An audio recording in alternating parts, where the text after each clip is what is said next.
I'm Major Paula Hunt, an officer in the United States Army. I just got home after 72 straight hours of field training at Fort Liberty. And I found my husband, Blake, sitting behind my desk. He'd moved my Bronze Star and my Challenge coins to make room for his spreadsheets. His voice was cold, rehearsed. Paula, I've spoken to a lawyer. I've calculated our marital assets. He slid a paper toward me, listing everything. This house, my grandmother's house, my military pension, even my father's cabin in Vermont. He looked me dead in the eye, his voice dripping with a sick sort of pride. This is my house now, Paula. Sign this 50-50 agreement, or get out. I looked at him, then at the document. He thought this was an ambush. He didn't know that as an intelligence officer, I never enter a room without knowing the exits. And he sure as hell didn't know I'd been preparing for this day for the last 18 months. Let me know where you're watching from in the comments. Hit that like button and subscribe if you've ever dedicated your life to something, only to have your own partner treat you like an ATM. The smell hit me first. Not the smell of a home, but the smell of an invasion. It was a sterile chemical scent of cheap cologne trying and failing to cover the faint aroma of stale coffee. I stood in the doorway of my own office, the grit and grime of the North Carolina woods still clinging to my uniform. For 3 days, I'd been living in mud and sweat, my body aching with a fatigue so deep it settled in my bones. And there he was, my husband, Blake. He wasn't in his usual sweatpants, lounging on the couch. He was wearing a crisp, dark Armani suit, the one I'd bought him for a military ball he complained about attending. He was sitting in my leather chair, behind my solid oak desk, the desk that had been my grandmother's. But it wasn't the bank statements or our mortgage papers, spread out across the polished wood like an enemy's battle plans, that made the blood freeze in my veins. It was my medals.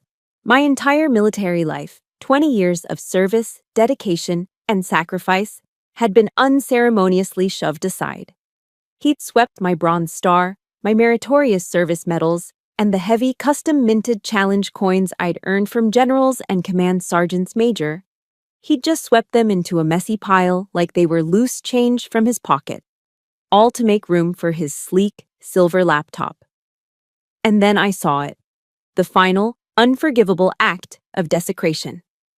A wet ring of condensation was bleeding into the thick, cream-colored paper of my meritorious service medal citation, the ink of the commandant's signature starting to blur. He had used my honor as a coaster for his coffee mug. He hadn't even noticed. To him, it wasn't a symbol of a life's work. It was just a piece of paper in his way. In that instant, the physical exhaustion from the field vanished, replaced by an ice-cold clarity. The air in the room grew thick and still. This wasn't a discussion. This was an occupation. You need to understand, Paula, Blake began, his voice taking on the tone of a bad actor in a daytime soap opera. It was a voice he'd practiced, a performance designed to make him the hero of a story he hadn't written. I sacrificed my career to support you. I've been holding down the fort while you've been off around the world playing war games. I remained silent, letting his words hang in the air like poison. Holding down the fort. A slideshow of memories flickered through my mind, sharp and vivid. I remembered being on a crackling satellite phone call from a forward operating base in Afghanistan at 3 a.m, my morning, to walk a plumber through fixing a burst pipe in our basement. I remembered arranging and paying for the lawn service from a sterile government apartment in Germany, because the neighbors had started to complain. Blake's fort was a fortress of self-indulgence. It consisted of 3-hour sessions at the gym, endless networking lunches that never produced a single dollar of revenue, and marathon sessions of Call of Duty in the finished basement I had paid for. He was a simulated soldier, playing out fantasies of heroism funded by the salary of a real one. His sacrifice was a fiction he told himself so often he'd started to believe it, and now he was trying to sell that fiction to me. He pushed a stapled document across the desk. At the top, in his lazy, arrogant scrawl, were the words, Marital Asset Declaration. His handwriting, just like his logic, was sloppy and entitled. It listed everything. This house, the one I was standing in, bought with the inheritance from my grandmother. a woman who spent World War II packing ammunition in a factory while her husband fought in the Pacific. The small rustic cabin in Vermont that my father, a Vietnam veteran, left to me and me alone in his will. And the final audacious demand, 50% of my future military pension. My sweat, my sword, the years away from home, the risks I'd taken, he'd reduced it all to a line item on a spreadsheet.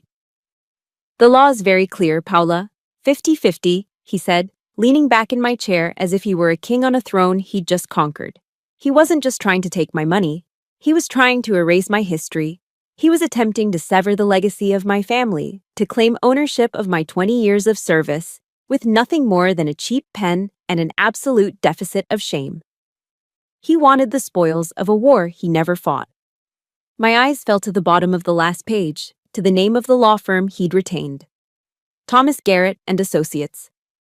Blake puffed out his chest, a smug grin spreading across his handsome face.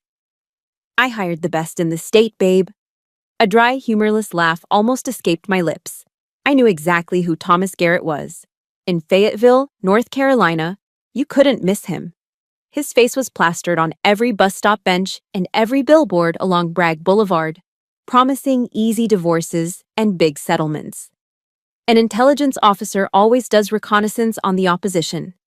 It had taken me all of 30 seconds on Google, months ago, to discover that Mr. Garrett had been suspended from the bar not once, but twice, for ethical violations. He was a bottom feeder, a caricature of a lawyer. I let my gaze travel from the document, up to Blake's triumphant face. My training kicked in, my heartbeat slowing to a steady, rhythmic drum. I kept my voice perfectly level, devoid of the fury that was coiling in my gut. Thomas Garrett, I asked, a hint of curiosity in my tone.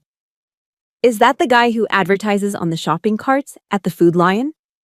The smugness on Blake's face didn't just fade, it collapsed. It was replaced by a flicker of confusion, then a shadow of panic. The predator, so sure of his ambush, had just heard the distinct click of a trap springing shut beneath his own feet. He didn't realize it yet. He didn't realize that in his clumsy attempt to lay a minefield, he had handed me the map. He didn't realize I already knew his entire plan, long before he did. And as I looked at the man who was once my husband, I couldn't help but wonder, how did I ever let someone so weak, so utterly predictable, into my life in the first place? Why did his particular brand of cheap charm feel so familiar? Why did his cheap charm feel so familiar? Because I'd spent my entire life learning its language. It had the same face, the same easy politician's smile, and the same hollow core as my brother Ryan. Standing there in my violated office, the cold reality of my marriage didn't just dawn on me. It crashed over me like a tidal wave. I hadn't married a man. I had married a ghost from my past. I grew up in a small town in rural Georgia, the kind of place that had more churches than libraries and where the rhythm of life was dictated by the high school football schedule. Under the blinding glare of the Friday night lights, boys were kings, and girls were expected to be pretty accessories on the sidelines, smiling and silent. And in that kingdom, my older brother, Ryan, was the crown prince. He was the golden boy, the star quarterback with blonde hair, blue eyes, and a smile that could talk its way out of anything. To my father, a stern, quiet Vietnam vet, Ryan wasn't just a son. He was a second chance, a do-over of the youth war had stolen from him. But the shine on a golden boy can hide a lot of rust. Ryan was the one who wrapped my dad's Ford pickup truck around an old oak tree after a night of drinking with his buddies. He was the one who dropped out of college after a single semester, claiming the professors didn't get his vision.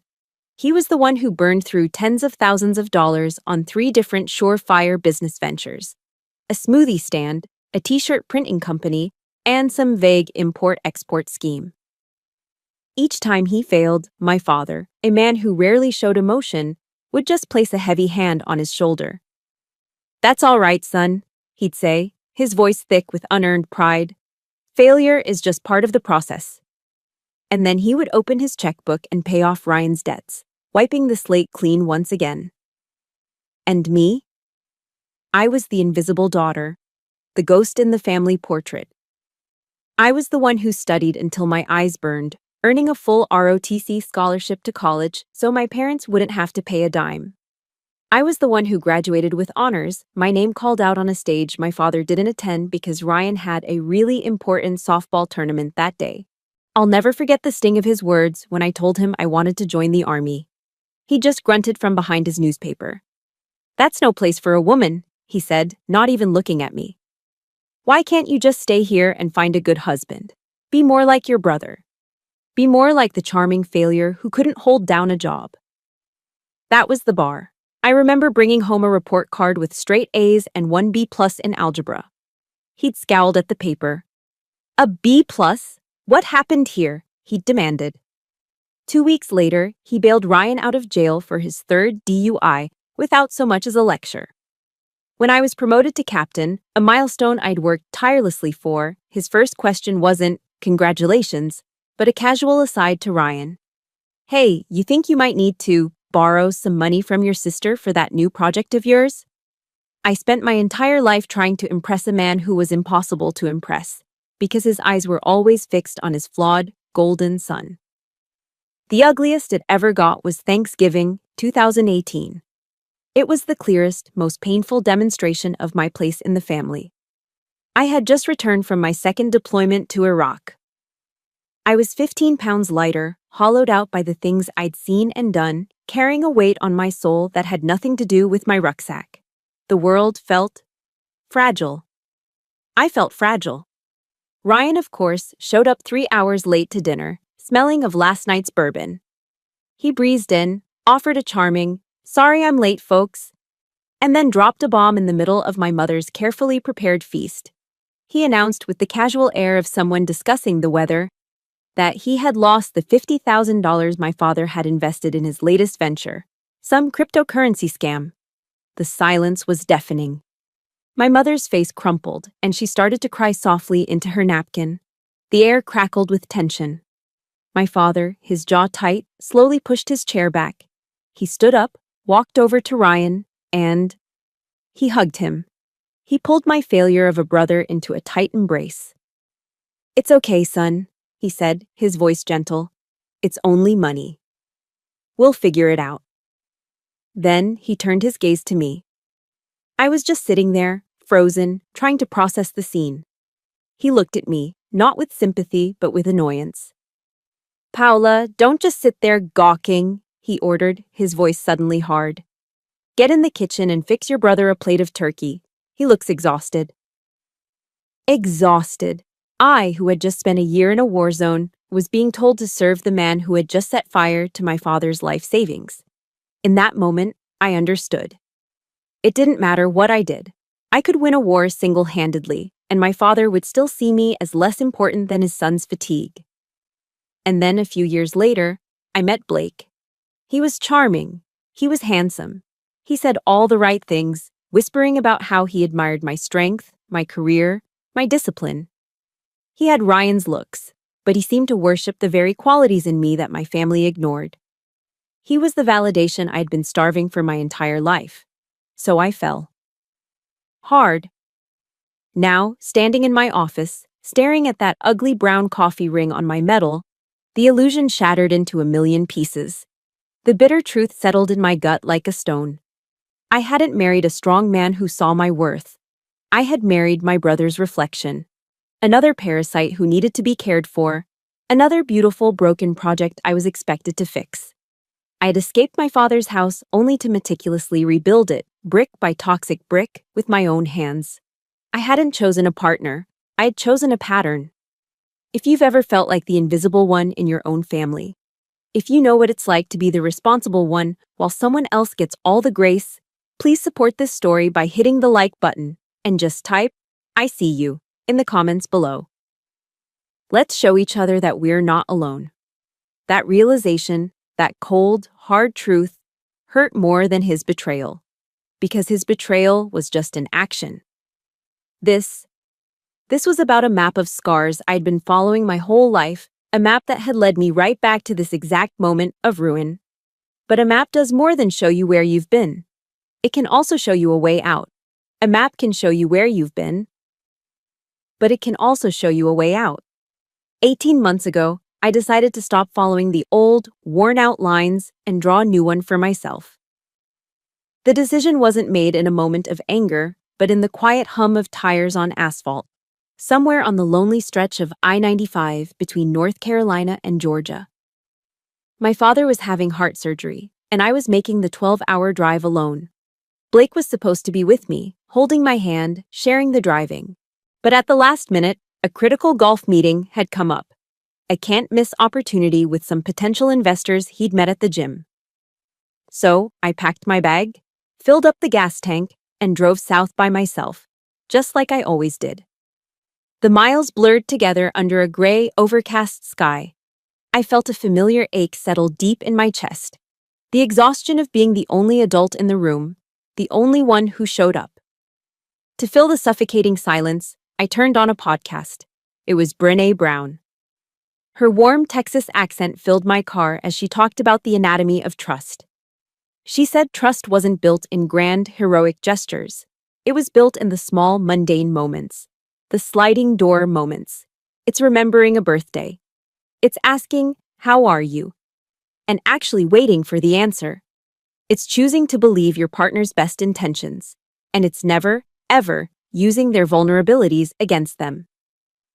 As she spoke, a cold, hard certainty crystallized in my mind. I didn't trust Blake. Not in the small ways, and certainly not in the big ones. I didn't trust him to manage a utility bill, let alone my heart. I realized I hadn't been loving him. I'd been managing him. I was his executive officer, his financial planner, his social secretary, and his mother, all rolled into one.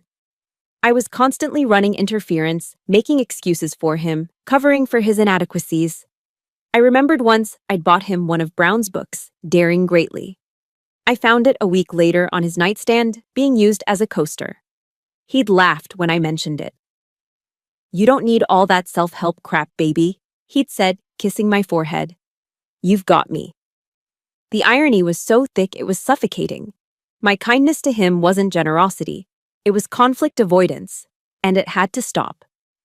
The moment I got back to Fayetteville, before I even fully unpacked, I made an appointment. Not with a marriage counselor. There was nothing left to counsel. I made an appointment with Rachel Thornton. In the military community around Fort Liberty, Rachel was a legend. She was the lawyer colonels and generals put on speed dial when their 2-decade marriages finally imploded. Her name was spoken in hushed, reverent tones at the officers' club. She was sharp, expensive, and she did not lose. Her office was exactly what I expected, located on the top floor of a downtown high-rise with panoramic views of the city. It was clean, minimalist, and exuded a quiet, lethal competence. There were no family photos, no sentimental clutter. Just a solid mahogany desk and 2 leather chairs. I sat down across from her, a woman with piercing blue eyes and a perfectly tailored suit. I took a breath and laid out my mission objective.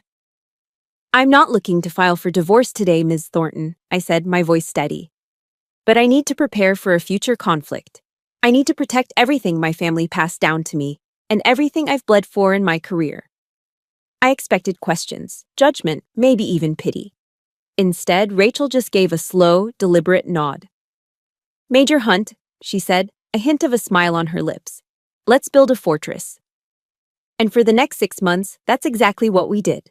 It was a covert operation conducted in total secrecy. Following Rachel's guidance, we established an irrevocable trust. It was a legal lockbox.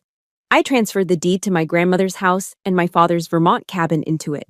Legally, they were no longer mine to be divided. They were legacy assets, completely walled off from the definition of marital property. Blake even signed some of the transfer paperwork, believing it was just boring estate planning stuff he didn't need to understand. Next, we conducted a full financial audit.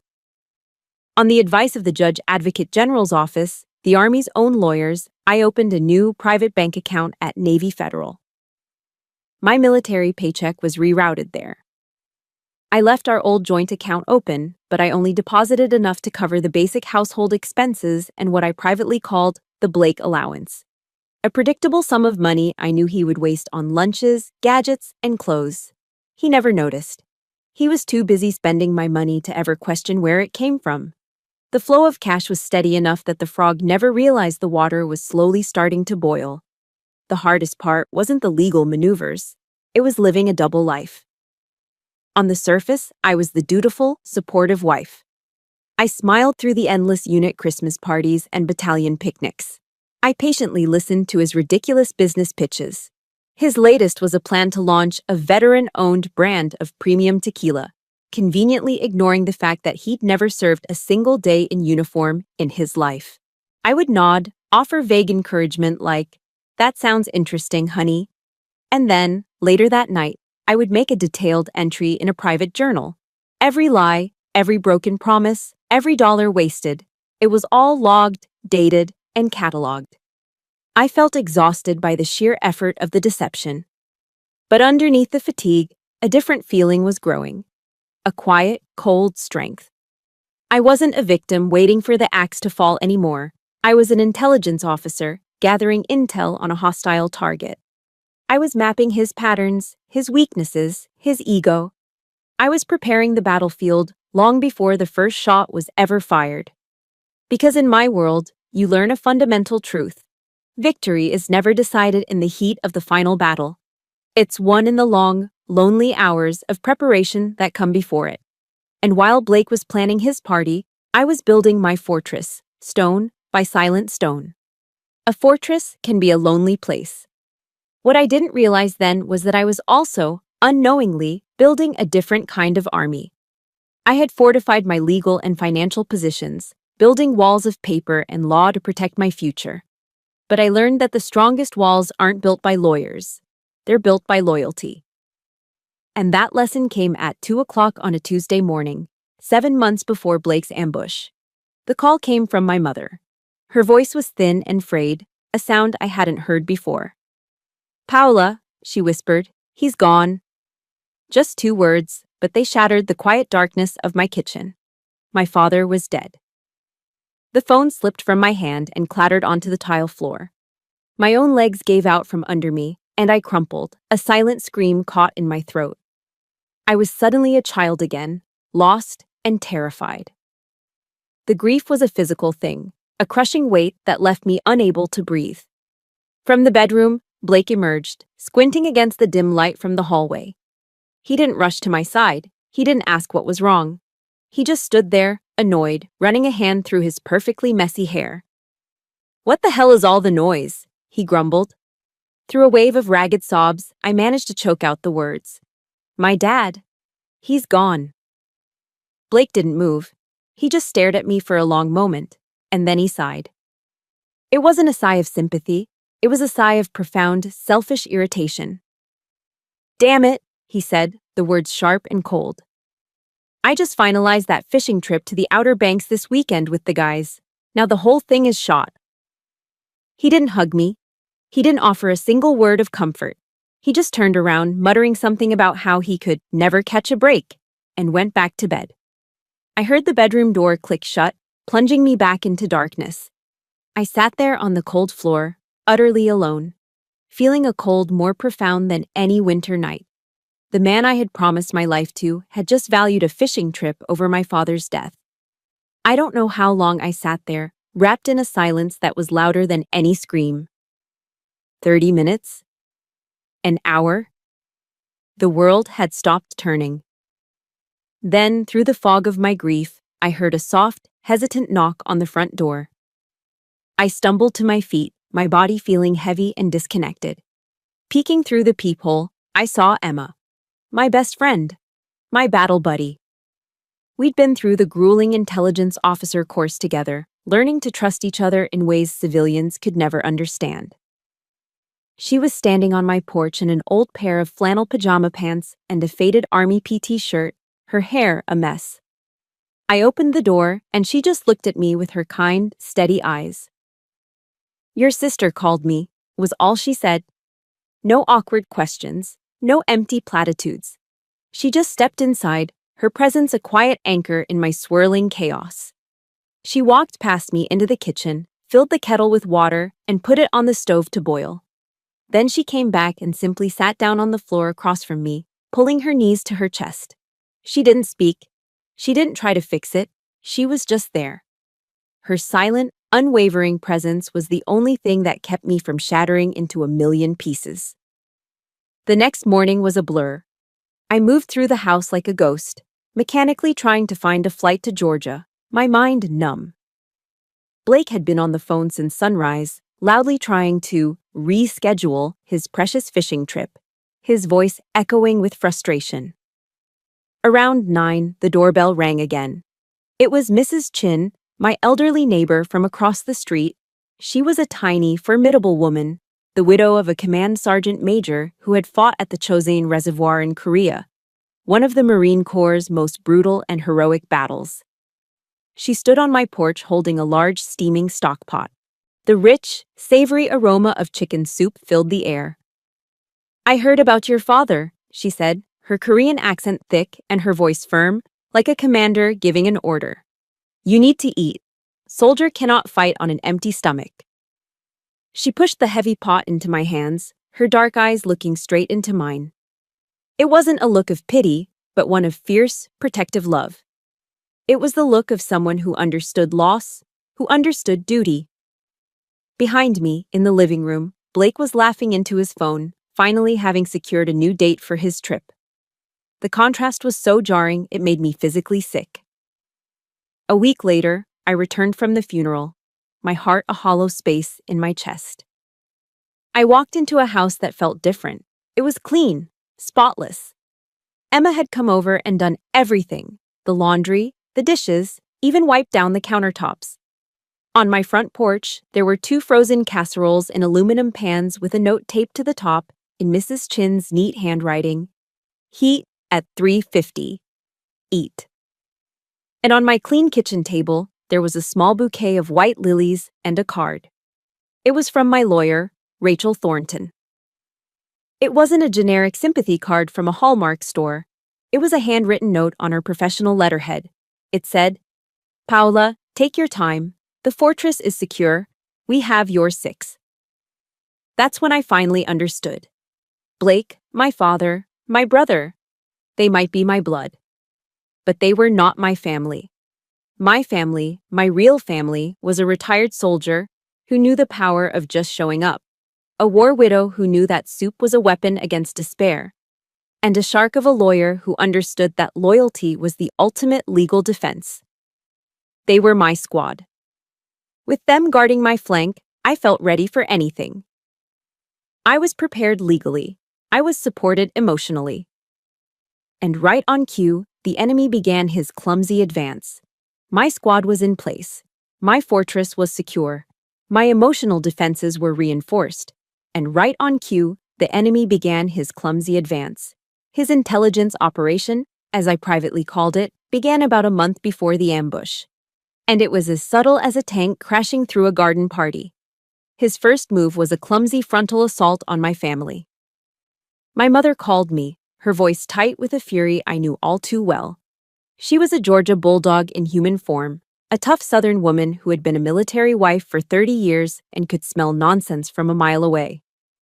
"Paola," she said, skipping the pleasantries, "your husband just called me." I felt a cold knot form in my stomach. Oh, what did Blake want? "He wanted to know about the deed to the Vermont cabin," she snapped. "He gave me some song and dance about wanting to surprise you. Said he wanted to modernize the property records for tax purposes." She let out a sharp, derisive laugh. "Tax purposes?" I told him if he was so concerned about taxes, he could take it up with the IRS. And then I told him to never, ever call me about my daughter's money again. She hung up. I didn't have to warn her. My mother had been watching men like Blake her entire life. She knew a parasite when she saw one. Strike one for the enemy. His next target was Emma. A few weeks later, I was on TDY, temporary duty, in Washington, D.C. for a series of briefings at the Pentagon. Emma was at my house, managing my schedule and correspondence from my home office. Blake, seizing the opportunity, decided to launch a charm offensive. He showed up at the office door with 2 coffees from Starbucks, a dazzling smile plastered on his face. "Emma, you're a lifesaver," he began, his voice dripping with synthetic sincerity. "I really want to take some of the load off Paula. She works way too hard." He leaned against the doorframe, trying to look casual and concerned. I was thinking, could I maybe take a look at the most recent financial statements? I just want to make sure everything's stable, you know? Get a handle on things for her. Emma, who was the co-architect of my entire defensive strategy, played her part beautifully. She gave him a sweet, accommodating smile. "Oh, Blake, that's so thoughtful of you," she cooed. "Of course. Let me print those out for you." She then handed him a neatly compiled report of the joint household account, the decoy. The one I intentionally kept funded just enough to pay the bills and his allowance. He took the papers, feeling victorious, completely unaware that he was studying a map of a fake country.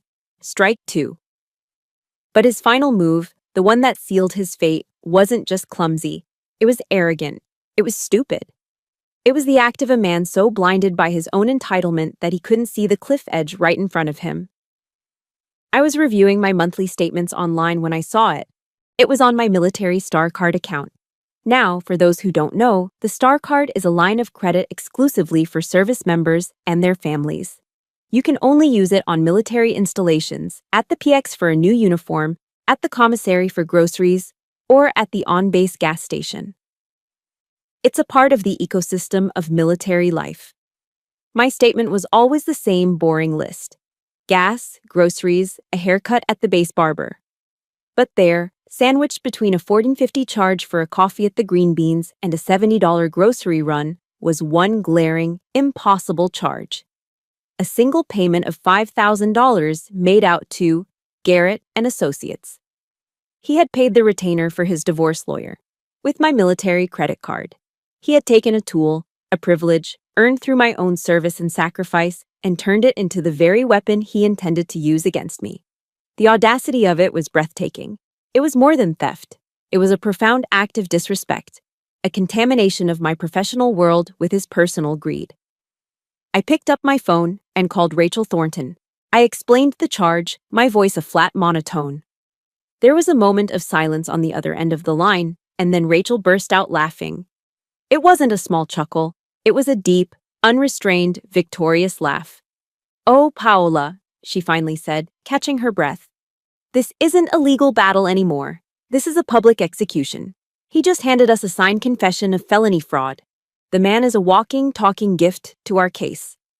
Strike three. He was out. The absolute peak of his arrogance came the night before the ambush, the night before he planned to detonate our lives. He drove us to a fancy steakhouse in Raleigh, a place with white tablecloths and waiters in black vests. He ordered an expensive bottle of Cabernet and raised his glass. "To you, Major Hunt," he said, his eyes shining with a sincerity that made my skin crawl. "To all your success." I knew from a forwarded email Emma had intercepted that he'd spent 2 hours that very afternoon in a strategy session with Thomas Garrett. He wasn't toasting my success. He was toasting his impending payday. He was celebrating the successful conclusion of his plot to stab me in the back, and he was doing it on my dime. I looked at him over the rim of my wine glass, this handsome, hollow man who had no idea he was already a ghost. I smiled my most supportive wife smile and clinked my glass against his. "Thank you, Blake," I said, my voice smooth as silk. "It's so good to know you're always in my corner." He had no idea I wasn't just lying. I was confirming my final piece of intelligence before the main engagement. The battle he thought he was starting tomorrow, I was about to finish it. The steak dinner was the overture. That night, back at the house, the final act began. The air in my own home felt foreign, thick with a tension so palpable I could taste it. It was the same day as the ambush in my office, but the atmosphere had shifted from a surprise attack to a drawn-out siege. Blake had tried to set a stage. He'd lit a few candles, their flickering light casting long, dancing shadows on the walls.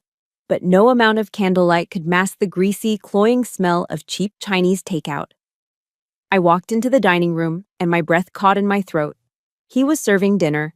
Little white cardboard boxes and plastic containers from Panda Express were sitting open on the table, globs of sticky orange chicken, beef, and broccoli, and a styrofoam cup of hot and sour soup. And he was serving it on my grandmother's Lenox holiday china. The fine porcelain plates, rimmed with holly and ivy, that we only ever used for Thanksgiving and Christmas. Plates that had held the weight of family tradition for 3 generations were now being desecrated with fried rice and chow mein. He was ladling a history of disrespect onto a family heirloom. It was a declaration of war. "Have a seat," he said, his voice laced with a false, magnanimous tone, as if he were a king granting me an audience. I sat, my movements stiff and controlled. My body was a coiled spring. He launched into his rehearsed speech, a near-perfect echo of the performance he'd given that morning. He spoke of how my military career had created a distance between us. He lamented how he had been forced to carry the emotional burden of our marriage while I was deployed. He talked and talked, weaving a careful narrative that painted him as the martyred husband, the unsung hero, the victim of my ambition. I let him speak. I didn't interrupt. I didn't argue. I just watched him, my gaze steady and unwavering. My training as an intelligence officer had taught me the immense power of listening. You let the target talk, and eventually they will give you everything you need. My phone, tucked into the pocket of my jacket, was recording every single word. North Carolina is a one-party consent state. I just needed one final, undeniable piece of evidence. I needed his confession on tape. Finally, the monologue wound down. He slid the fraudulent separation agreement across the table, the document I had mentally labeled his terms of surrender. He had added a few new, even more ridiculous demands since that morning. He wanted the house, 50% of my pension, alimony, and a new clause demanding all family military heirlooms, as if the medals my grandfather had earned were now his to claim. I stared at the papers, my face a blank mask. I didn't react. My lack of immediate compliance seemed to shatter his composure. The calm, calculated facade cracked, revealing the ugly, entitled rage beneath. He slammed his fist on the dining room table. The Lennox china jumped with a sickening clatter. "Listen to me, Paula," he roared, his voice raw and shaking. "I've been more than generous. You either sign the damn papers or you get the hell out. This is my house now." And there it was, the kill shot, the confession. A direct, unequivocal threat and an explicit statement of his intent to seize property that was not his. All of it beautifully captured in high-fidelity audio. The trap was sprung. I lifted my eyes from the document and met his gaze. There was no fear in me, only a cold, crystalline resolve. I let a slow, sad smile touch my lips. "You're right, Blake," I said, my voice barely a whisper. "You've been more than generous." Victory flashed in his eyes. He leaned back in his chair, a triumphant smirk spreading across his face. He thought he'd won. He thought my quiet words were the sound of surrender. I reached for the pen lying next to the papers. My hand was perfectly steady. Slowly, deliberately, I initialed the bottom of each page. Then, on the final page, I signed my full name with a crisp, decisive flourish. I capped the pen and placed it neatly back on the table. Then, I reached for my left hand and slid my wedding ring off my finger. It felt strangely light. I placed the simple gold band and the heavy, old-fashioned house keys on the table, right next to a half-eaten carton of orange chicken. The clink of the metal on the porcelain was the only sound in the room. "The house is yours," I said, my voice calm and clear.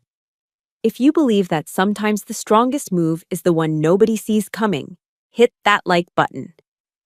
And if you've ever had to walk away to save yourself, comment with a single word. Freedom." Without another word, I stood up. My pre-packed duffel bag was waiting by the door.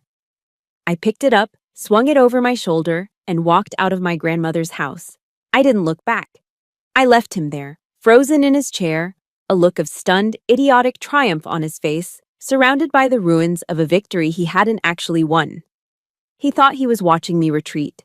He had no idea he was witnessing the launch of a full-scale counteroffensive. I didn't drive to Emma's house for comfort. I didn't drive to a friend's for a shoulder to cry on. Grief and shock were luxuries I couldn't afford. I drove to my pre-designated Tactical Operations Center, a clean, anonymous room at the Marriott on Skibo Road, booked a week in advance under my maiden name. This wasn't a retreat. It was a forward operating base. I walked in, dropped my duffel bag on the floor, and didn't even glance at the king-sized bed. My objective was the simple desk in the corner. I flipped open my laptop, the screen glowing in the dim room. My fingers flew across the keyboard. A pre-drafted email was pulled up. I attached the audio file from my phone, the recording of Blake's final, fatal ultimatum. The subject line was simple, a phrase every soldier understands. In all caps, I typed, "Go." I say again, "Go." I hit send. The message was on its way to Rachel Thornton. The second the email was sent, I picked up my phone. My first call was not to my mother or my sister. It was to my personal financial advisor at Navy Federal Credit Union, a sharp, no-nonsense woman named Susan I'd worked with for years. She answered on the second ring. "Susan, it's Major Hunt," I said, my voice calm and devoid of emotion. "It's time. Engage Operation Meltdown." There was no hesitation on her end. "Acknowledged, Major. Engaging now." The fortress was built. The enemy was inside. It was time to cut the supply lines. And in the next 15 minutes, Blake's entire world began to systematically evaporate. It happened with a series of quiet, efficient keystrokes from people who had been waiting for my command. First, Susan terminated his access to all joint bank accounts, leaving him with nothing but the few $100s in his personal checking account. Next, the supplementary American Express Platinum card in his name. The card that funded his leased BMW, his ridiculously expensive gym membership, his golf trips, his entire fabricated life, was instantly deactivated. He was no longer a card holder. He was a liability. Simultaneously, I logged into my military Star Card account and reported the card as compromised due to fraudulent activity. The account was frozen within 60 seconds. The final and perhaps most satisfying step was an email I sent to the Legal Assistance Office at Fort Liberty, CCing my commander. I formally requested the suspension of Blake's dependent ID card pending a legal review of his conduct, citing financial fraud and potential conduct unbecoming of a military spouse. His access to the base, the gates, the PX, the commissary, the very community he pretended to be a part of, was now flagged. He was, for all intents and purposes, an outsider. The oxygen was being cut off. While the systematic demolition of his life was underway, Blake himself was celebrating his glorious victory. My phone buzzed with a text from Emma. It was a screenshot from Instagram.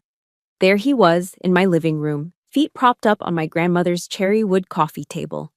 He was holding up a bottle of beer in a triumphant toast to the camera.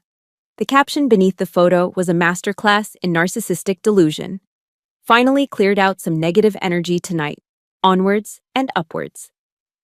New life? Holding down the fort. Good vibes only. He was bragging on a public forum about stealing my home and kicking me out. He was using hashtags that mocked the very lies he used to tell me. He was arrogant, he was brazen, and he was, without a doubt, the stupidest man I'd ever met. I forwarded the screenshot to Rachel. Her reply came back in seconds. "Exhibit A for intent," the text read. "The man is a fool. This is beautiful." The fallout from Operation Meltdown didn't take long. It was faster and more spectacular than I could have hoped. About an hour later, my phone rang. It was Susan from Navy Federal. I could hear her trying and failing to suppress a laugh. "Major Hunt," she said, her voice shaking with amusement. "Just wanted to give you a situational update. It seems Mr. Blake attempted to pay a $400 bar tab at a sports bar downtown." "And?" I asked, my voice flat. "And his American Express was declined. Then he tried the joint Navy Federal debit card. Also declined. For his grand finale, it looks like he tried to use the military Star Card." She paused for dramatic effect. "Also, unsurprisingly, declined. I believe the celebration may be officially over." I pictured it. The grand gesture surrounded by his buddies. The confident swagger as he handed over the card. The bartender's polite but firm rejection. The flush of confusion on Blake's face, turning to red-hot anger, then to cold, public humiliation as he fumbled through his wallet, pulling out card after useless card. He who had just declared himself king of my castle, couldn't even buy a round of drinks. I didn't smile. I didn't laugh. As Marcus Aurelius wrote, "The best revenge is to be unlike him who performed the injury." My revenge wouldn't be emotional or chaotic. It would be precise, legal, and absolute. I simply nodded to myself in the quiet hotel room. "Thank you for the update, Susan," I said. First target neutralized. I thought watching his financial world crumble was the ultimate victory. I thought the public humiliation of a declined credit card was the worst I could inflict. I was wrong. The intelligence Emma was about to deliver would turn this strategic demolition into a personal annihilation. The next morning, annihilation arrived. It didn't come in an email or a phone call. It came in the form of my best friend, standing at my hotel room door with a face as pale as a ghost. Emma looked like she hadn't slept, her eyes wide with a mixture of guilt and dread. "Paola, I have to tell you something," she stammered, her voice trembling. She stepped inside, unable to meet my eyes. I saw Blake, a few months ago. You were out at Fort Huachuca for that advanced NCO course. He was here, at this Marriott, actually, with another woman." She finally looked at me, her face pleading for forgiveness. "I didn't tell you because you were prepping for your big evaluation. I didn't want to derail you. I hoped it was a one-time thing, a stupid mistake." "I'm so sorry, Paula. I should have said something." The cold, controlled anger I'd been nursing for the past 12 hours began to melt, replaced by a dull, familiar ache. Of course, he was cheating. It was the last piece of the pathetic puzzle. I reached out and put my hand on her arm. "Emma, you did nothing wrong," I said, my own voice surprisingly steady. "You were protecting your friend, that's all. Did you know who she was?" Emma nodded, her relief visible. She pulled out her phone, her fingers shaking slightly as she tapped the screen. "Her name is Jessica Reeves," she said, her voice filled with disgust. "She's a personal trainer." She handed me the phone. Jessica's Instagram profile was public. It was a predictable collage of gym selfies in brightly colored spandex, bikini photos on a beach, and inspirational quotes about hustle and good vibes. I scrolled through the images, my stomach churning. And then I stopped. My finger froze on the screen. It was a photo of her and a friend laughing at some trendy downtown restaurant. My thumb moved to zoom in, my heart pounding against my ribs. There, around her tanned, smiling neck, was my grandmother's sapphire pendant, the delicate antique necklace with the deep blue stone that I had searched the entire house for, turning over every drawer, convinced I had lost it. Blake had helped me look, his face a mask of concern, telling me it must have disappeared during one of our moves. He had lied. He had stolen it from me. A wave of nausea washed over me. I kept scrolling, a sense of dread coiling in my gut. Another photo. A selfie of her in a convertible, hair blowing in the wind, one hand on the steering wheel. And on her wrist. Oh my God! On her wrist was my grandfather's watch. His vintage 1940s Hamilton field watch, the one he wore when he stormed the beaches of Normandy on D-Day. The watch my father, his hands trembling with Parkinson's, had placed in my palm just before he died. He would have wanted his toughest soldier to have this, my dad had whispered. Blake had stolen a piece of my father's soul and given it to his mistress as a trinket. My hands were shaking so violently I could barely hold the phone. And then, as if on cue, my own phone began to ring. The caller ID read Mrs. Chin. I answered, my voice a strangled whisper. "Mrs. Chin?" "Major," she said, her tone sharp and urgent. "I think you need to see this." A second later, a video file appeared in my text messages.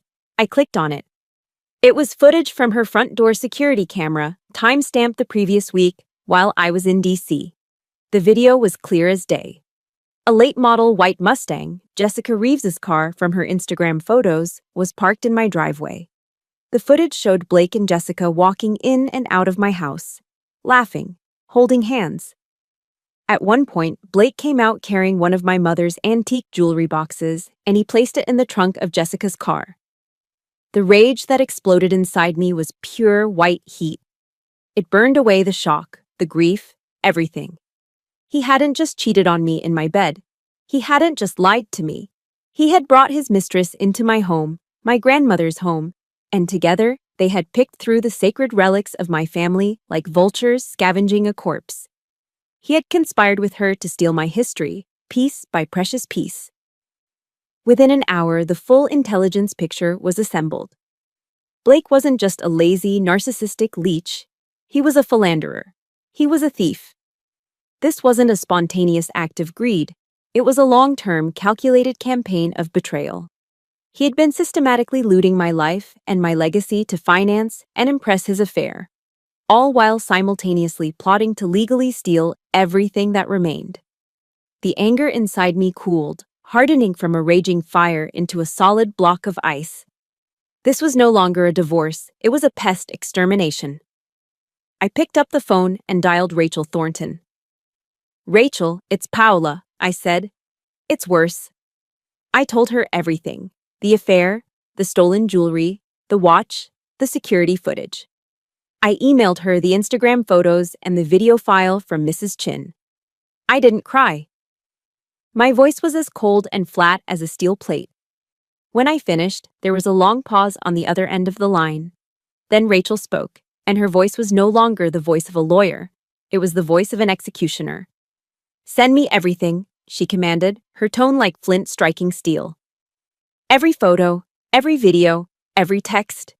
It's over, Paula. The game is over." She was right. This was no longer about winning a divorce. This was about justice. Swift, total, and uncompromising. And I knew exactly how it would be delivered. The game ended less than an hour later with a single phone call.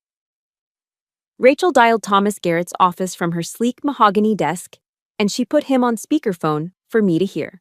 I sat in one of her leather chairs, my back straight, my hands resting calmly in my lap. The wait was short. "Tom Garrett," a smug, gravelly voice answered. "Tom, it's Rachel Thornton," she said, her voice as cool and smooth as polished granite. "I'm reviewing the separation agreement you sent over on behalf of Mr. Blake. I see you've listed the property on Hay Street as a primary marital asset." I could practically hear the smirk in Garrett's voice. "That's right, Rachel. My client has established residency. The law is quite clear." Rachel cut him off, her tone shifting from cool to ice cold. "Then I assume you're also aware, Tom, that the property in question was placed into an irrevocable trust 18 months ago?" Dead silence. The smugness evaporated, replaced by a thick, heavy pause. I could hear the faint sound of papers shuffling frantically on the other end of the line. A trust?" Garrett stammered, his voice suddenly an octave higher. "What kind of trust?" "The legally ironclad kind," Rachel replied, pressing her advantage. "And are you aware that your client, Mr. Blake, signed the notarized documents acknowledging the existence and terms of that trust? His signature is right here, next to my client's." The shuffling stopped. Garrett was cornered. "Now, Rachel, hold on," he sputtered, trying to regain his footing. "There may have been some misunderstanding with my client." "Oh, there's no misunderstanding, Tom," Rachel said, delivering the final, devastating blow. "I also have a crystal-clear audio recording from last night, a recording where your client explicitly states, and I quote, 'This is my house now,' before coercing my client into signing a fraudulent document that you both knew was based on a false premise. Do you have any idea what you've done, Tom? You've made yourself an active participant in felony fraud." A muffled sound came through the speaker, and then Garrett's voice, no longer directed at Rachel, but screamed in panicked fury at someone else in his office. "Blake, you idiot! You told me she agreed to it." He had forgotten to mute the phone. We could hear every panicked, incriminating word. "You absolute moron! She was recording you! You committed fraud, Blake! You handed her the evidence to bury you." The rest of the call was short. Rachel laid out the terms of surrender. Not a negotiation. An unconditional surrender. Blake had 24 hours to remove his personal belongings from my property. If a single item of mine was missing, or if he was not completely gone by noon the next day, she would forward the audio recording, the Instagram posts, the security camera footage of the theft, and the fraudulent credit card charge to the Fayetteville Chief of Police, the Cumberland County District Attorney, and my commanding officer at Fort Liberty. He had no choice. The king had been toppled. The game was over. To ensure a smooth transition of power, I called in an appropriate supervisor, my brother-in-law, David. David is a Marine gunnery sergeant, stands 6'3", has a shaved head, and a neck as thick as a tree trunk. He doesn't say much, but he doesn't need to. His very presence is a statement. He agreed to oversee Blake's departure. The next morning, I parked my car down the street, watching from a safe distance. Blake's brother arrived in a battered, rust-colored Ford F-150, a cloud of exhaust smoke sputtering from its tailpipe. David's immaculate black Ram 1500 was parked in my driveway like a silent, imposing sentinel. I watched as Blake, his face pale and slack with shock, began his walk of shame. He was no longer the conquering hero. He was a defeated man, reduced to carrying boxes of his own junk. Even in his final moments of delusion, the arrogance flickered. David later told me that Blake had tried to unhook the 80-inch flat-screen TV from the living room wall. "I paid for that," Blake had insisted, his voice trembling. David didn't argue. He didn't raise his voice. He simply pulled a folded piece of paper from his pocket and held it up for Blake to see. It was a copy of my military star card statement, with the purchase of the television from the Fort Liberty PX, and my name highlighted in yellow. Blake said nothing more after that. In the end, everything Blake truly owned fit in the bed of that rusty pickup truck. There was his collection of designer clothes, all bought with my Amex card, his set of golf clubs, a birthday gift from me, a few boxes of video games, and other miscellaneous junk. It was a pathetic inventory for a man who, just 24 hours earlier, believed he was entitled to half of my life's work. Across the street, Mrs. Chin stood on her perfectly manicured lawn, her arms crossed over her chest, observing the entire pathetic spectacle. She looked like a general reviewing a defeated army. As the F-150, loaded down with the sad remnants of Blake's life, finally sputtered down the street and rounded the corner, she caught my eye from across the way. She gave me a single, sharp nod of approval. He came into my life with nothing. He tried to leave with everything, and in the end, he left with nothing, just as he had arrived. The battle was over. The enemy was gone. And for the first time in a very long time, my home was silent. Now, the real work could begin. Reclaiming it. The reclaiming began the next day. I called it Operation Clean Sweep. It wasn't about anger anymore. It was about purification. I hired a deep cleaning service, a team of professionals who descended on the house with industrial-strength supplies. I gave them one simple instruction. I wanted no trace of him left. I wanted his scent, his energy, his very memory, scrubbed from the floorboards. While they worked, I did my own clearing. The king-sized mattress from our bedroom, the one that had held so many lies, was dragged out to the curb with a sign that said, "Free." Any clothes or belongings he'd abandoned in his hasty retreat were boxed up and driven straight to the Goodwill Donation Center. I didn't want to see them, touch them, or think about them ever again. My most important act was throwing open every single curtain and blind in the house. I let the bright, unforgiving North Carolina sunlight flood into every corner, chasing out the shadows. That evening, after the cleaners had gone, I walked through the house with a bundle of burning sage, the gray aromatic smoke curling into every room. It might seem silly to some, but for me, it was a necessary ritual. I wasn't just cleansing a physical space, I was cleansing a timeline. I was reclaiming my past and clearing the way for my future. As the last wisp of smoke dissipated, my doorbell rang. It was Mrs. Chin, holding a plate covered in plastic wrap. It wasn't another pot of chicken soup. It was a brightly colored mound of her homemade kimchi. It was spicy, pungent, and vibrant with life. She pushed it into my hands. "Now," she said with a firm nod, a small smile playing on her lips. "Now, it is your house again." The next day, I drove to the climate-controlled storage unit where I'd kept the most important pieces of my history, safe. I brought my family's legacy home. Back in my office, I carefully unpacked the boxes.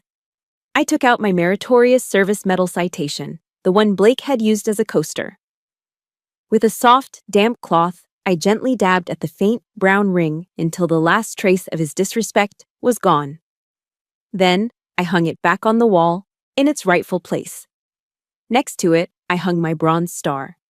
And next to that, I mounted the shadow box containing my grandfather's World War II medals, his Purple Heart, and his Victory Medal. Finally, I took out the perfectly folded American flag that had been draped over my father's coffin, its colors still deep and rich. I placed it on the highest shelf of my bookcase, a place of honor. This wasn't a wall of ego.